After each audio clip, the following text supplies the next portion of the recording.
Hello, thank you for stopping by. I'm going to read the story called Arthur's Halloween.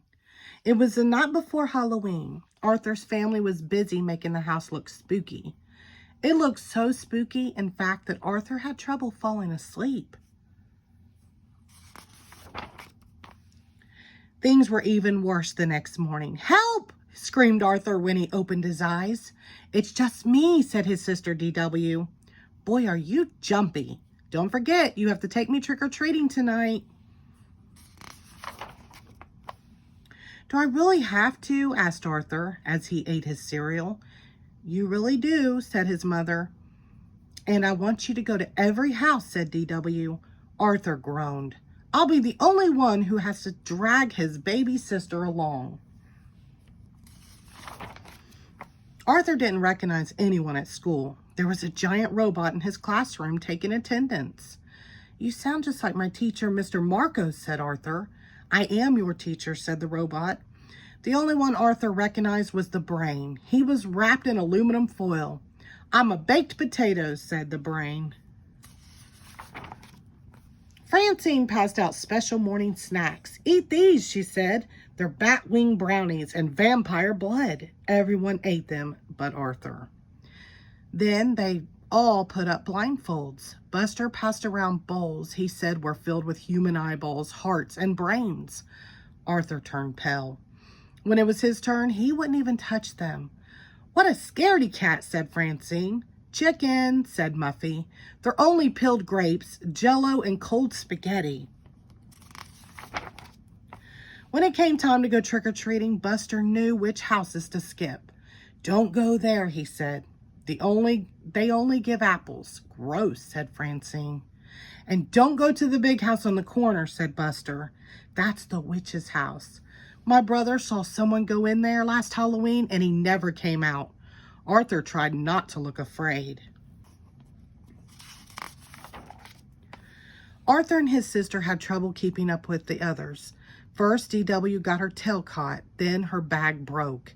"You're such a pain in the neck," said Arthur. DW must be short for dimwit, but DW didn't answer. Arthur turned around just in time to see her disappear into the witch's house.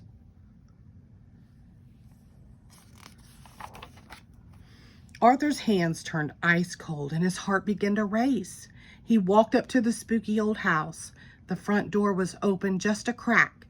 Slowly, Arthur went inside. "Look," cried Buster. "Arthur just went into the witch's house." "She'll probably put Arthur and DW into her oven, just like Hansel and Gretel," said Sue Ellen. "Maybe she's using them for a weird scientific experiment," said the brain. "I bet she locked them in the cellar to starve," said Buster. "Maybe we should follow him," said Francine. "Maybe we should call the police," said Muffy. Everyone was too scared to move. Inside the house, it was very cold. Arthur thought he saw ghosts all around him. He walked down a long, dark hall. At the end, he saw a light under a door. He heard voices. One was his sister's. "Oh, there you are," said the witch. "We were waiting for you." "I came to get my sister. We have to go." "I hear my mother calling us," said Arthur. "I don't hear anything," said DW. "My name is Mrs. Tibble. I hope you won't leave without some cider and donuts first. They're chocolate, your favorite," said DW.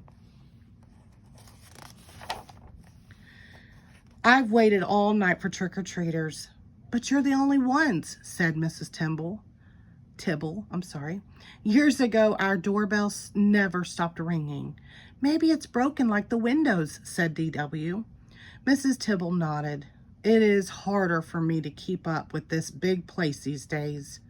"Maybe if we help you fix up your yard, the place won't look so spooky," said Arthur. Arthur finished his donut as Mrs. Tibble opened the door and turned on the porch light. She gave Arthur and DW a big hug.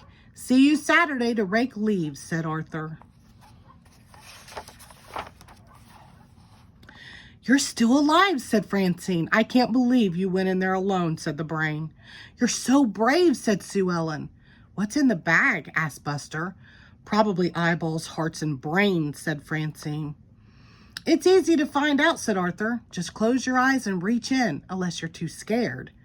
We've been to every house now. Can we take the shortcut home through the cemetery? Asked D.W.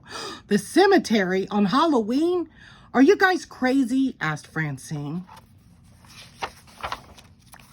Follow me, said Arthur as he marched ahead. The cemetery is a great place. People are just dying to get in. The end. Thank you.